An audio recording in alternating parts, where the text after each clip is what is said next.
Έχετε το λόγο. Ευχαριστώ, κύριε Πρόεδρε.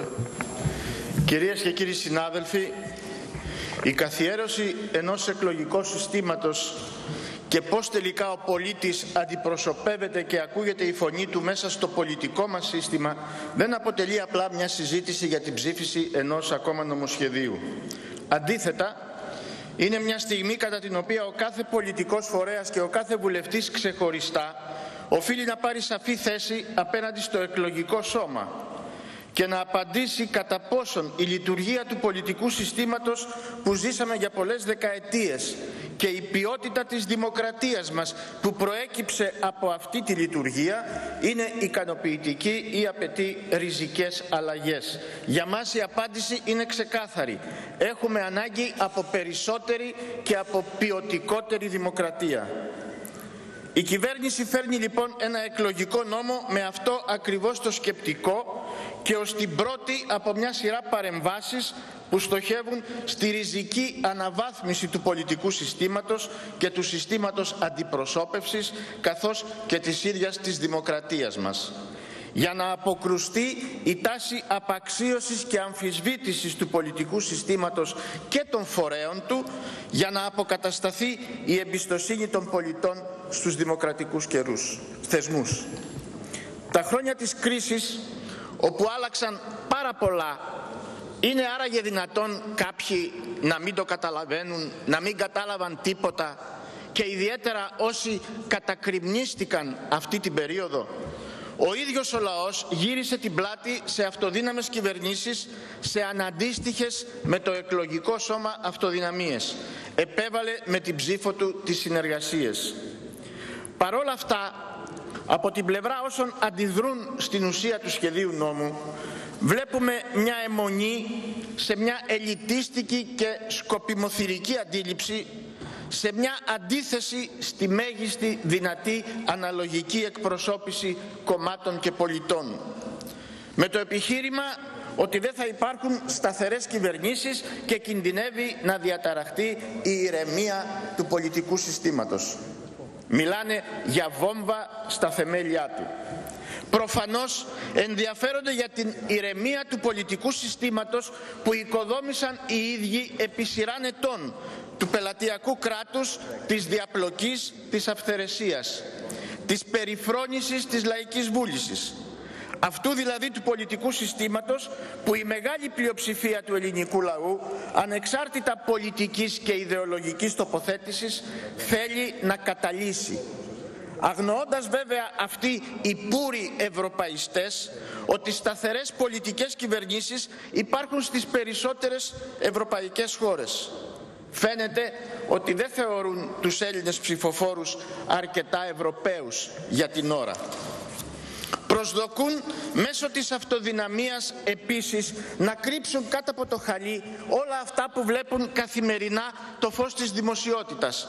Τώρα που για πρώτη φορά μετά τη μεταπολίτευση αλλάζουν οι συσχετισμοί και αποκαλύπτονται διάφορα μαργαριτάρια των περιόδων της παντοδυναμίας τους. Και είμαστε μόλις στην αρχή. Πολλά και ενδιαφέροντα θα ακολουθήσουν και κάποιοι δεν φαίνεται να αισθάνονται καλά. Βέβαια, η θέση της Νέας Δημοκρατίας είναι από παλιά γνωστή και πρέπει να το παραδεχτούμε, είναι απόλυτα σαφής. Το Πασόκ όμως ξεκίνησε τα χρόνια της ίδρυσής του υποστηρίζοντας την απλή αναλογική.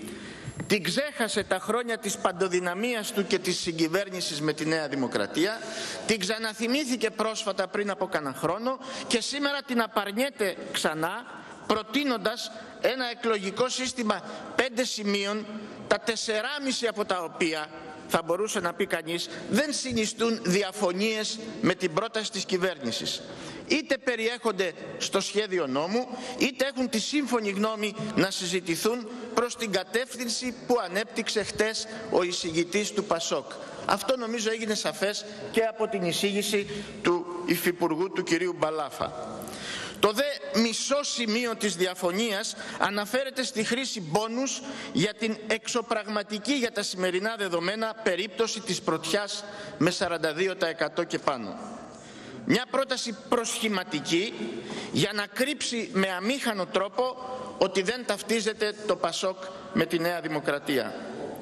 Απόρρια της γενικότερης πολιτικής σημερινής αμηχανίας του, της έλλειψης πολιτικού προσανατολισμού του, της αδυναμίας του να παρακολουθήσει τις εξελίξεις σε μεγάλο κομμάτι της ευρωπαϊκής σοσιαλδημοκρατίας, της δυνατότητας της κοινοβουλευτικής του ομάδας να ισορροπεί μόνο στο κατώτερο δυνατό σημείο, στο σημείο 0.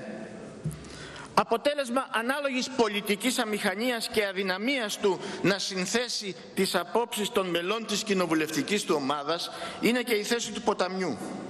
Μόνο που αυτό δεν δείχνει να ενοχλείται και πολύ που ακολουθεί το δρόμο της Νέας Δημοκρατίας.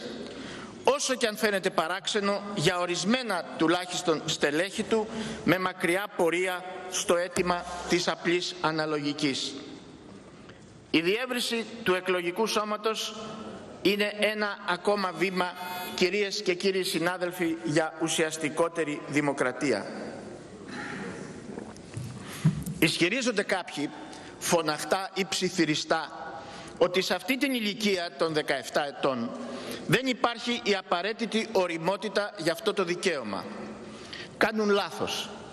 Τα τελευταία χρόνια οι νέες γενιές ορίμασαν πολύ, κυρίες και κύριοι, ιδίως της Νέας Δημοκρατίας, και ορίμασαν με επιταχυνόμενες διαδικασίες, με τρόπο βίαιο και συχνά οδυνηρό.